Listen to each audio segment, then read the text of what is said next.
শুভ সন্ধ্যা। Share বাজারের মূল খবর ডেইলি মার্কেট আপডেটে আপনাদের স্বাগতম। সূচক আজ 1.47 পয়েন্ট হ্রাস পেয়ে 5,169 পয়েন্ট ফ্ল্যাট নোটে শেষ হয়েছে। বাজারের লেনদেনের পরিমাণ ছিল 276 কোটি টাকা, যা আগের দিনের তুলনায় 9.07% কম। ব্যাংকিং খাত থেকে ইসলামী ব্যাংক বাংলাদেশ এবং ইস্টার্ন ব্যাংক, ওষুধ ও রসায়ন খাত থেকে রেনাতা এবং ওরিয়ন ইনফিউশন, ট্যানারি খাত থেকে ফরচুন সু লিমিটেড আজ সূচকের বৃদ্ধিতে মূল ভূমিকা রাখে। অন্যদিকে বিদ্যুৎ ও জ্বালানি খাত থেকে ইউনাইটেড পাওয়ার জেনারেশন ডিস্ট্রিবিউশন কোম্পানি এবং এমজেএল বাংলাদেশ, এনবিএফআই খাত থেকে ইনভেস্টমেন্ট কর্পোরেশন অব বাংলাদেশ এবং লঙ্কা বাংলা ফিন্যান্স, টেলিকমিউনিকেশন খাত থেকে গ্রামীণফোন আজ সূচকের হ্রাসে মূল ভূমিকা রাখে এবং বাজার ফ্ল্যাট নোটে শেষ হয়।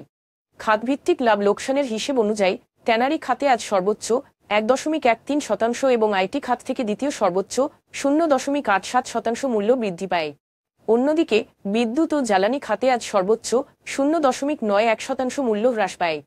মূল্য হ্রাস পাওয়া শীর্ষ 20-এ আজ টেক্সটাইল খাতে 6টি এবং এনবিএফআই খাতে 5টি করে কোম্পানি রয়েছে। Khulna printing and packaging, SK trims and industries এবং ফরচুন সুজ আজ সর্বোচ্চ লাভ করেছে। অন্যদিকে এইচআর টেক্সটাইল, সিমটেক্স ইন্ডাস্ট্রিজ এবং Bangladesh industrial finance company limited আজ সর্বোচ্চ মূল্য হারায়। এসকে ট্রিমস অ্যান্ড ইন্ডাস্ট্রিজের শেয়ার মূল্যের বৃদ্ধি সম্ভবত বি ক্যাটাগরিতে উন্নীত হওয়ার এবং 3% নগদ লভ্যাংশের বিতরণের পরিপ্রেক্ষিতে, যা উন্নত মানদণ্ড এবং স্থিতিশীলতার সংকেত দেয়। এইচআর টেক্সটাইলের শেয়ার মূল্যে পতন ঘটেছে কারণ তারা জুনের 30, 2024 শেষ হওয়া বছরের জন্য কোনো লভ্যাংশ ঘোষণা করেনি। 3,743% বার্ষিক ইপিস কমে গেছে এবং তাদের কর্পোরেট ঘোষণার কারণে কোনো মূল্য সীমা ছিল না। তবে বাকি শেয়ারগুলোর কোনো মূল্য সংবেদনশীল তথ্য জানা যায়নি। গত 3 মাসের গড় লেনদেনের তুলনায় আজ Renwick Jajneswar and company BD, Sharp Industries এবং গোল্ডেন হারভেস্ট অ্যাগ্রো ইন্ডাস্ট্রিজের লেনদেনের পরিমাণ উল্লেখযোগ্যভাবে বৃদ্ধি পেয়েছে। তবে এই শেয়ারগুলোর লেনদেন বৃদ্ধির স্বাভাবিক কোন কারণ জানা যায়নি।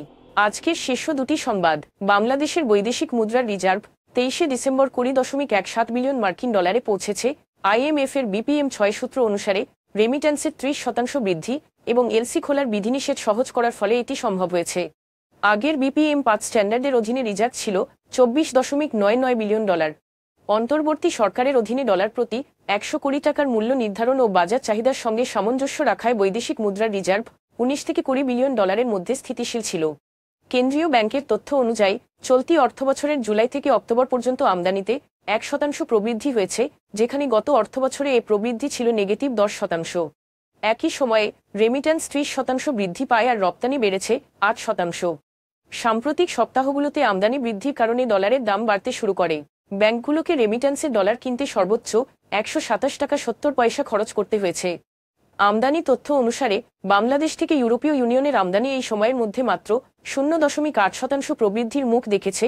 পরিমাণে তা 6.68% বাড়লেও পণ্যের দাম 4.92% কমার কারণে এমনটা হয়েছে। ইউরোস্ট্যাটের তথ্যমতে চলতি বছরের জানুয়ারি থেকে অক্টোবর পর্যন্ত বাংলাদেশের পোশাক রপ্তানির মূল্য পৌঁছায় 1,519 কোটি ইউরোতে।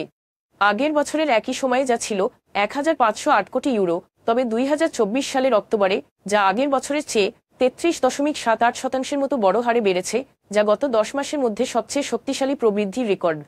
অক্টোবরে বাংলাদেশ থেকে মোট 175 কোটি ইউরোর পোশাক আমদানি করেছে ইউরোপীয় ইউনিয়নভুক্ত দেশগুলো। 2023 সালের অক্টোবরে যার পরিমাণ ছিল 130 কোটি ইউরো।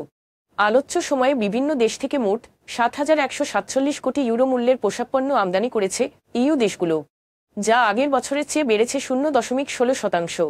ইউরোপীয় ইউনিয়নে প্রধান পোশাক রপ্তানিকারকদের মধ্যে চীনের রপ্তানি এ সময়ে কিছুটা বেড়েছে 0.24% বেড়ে যা 2003 কোটি ইউরোতে পৌঁছায়।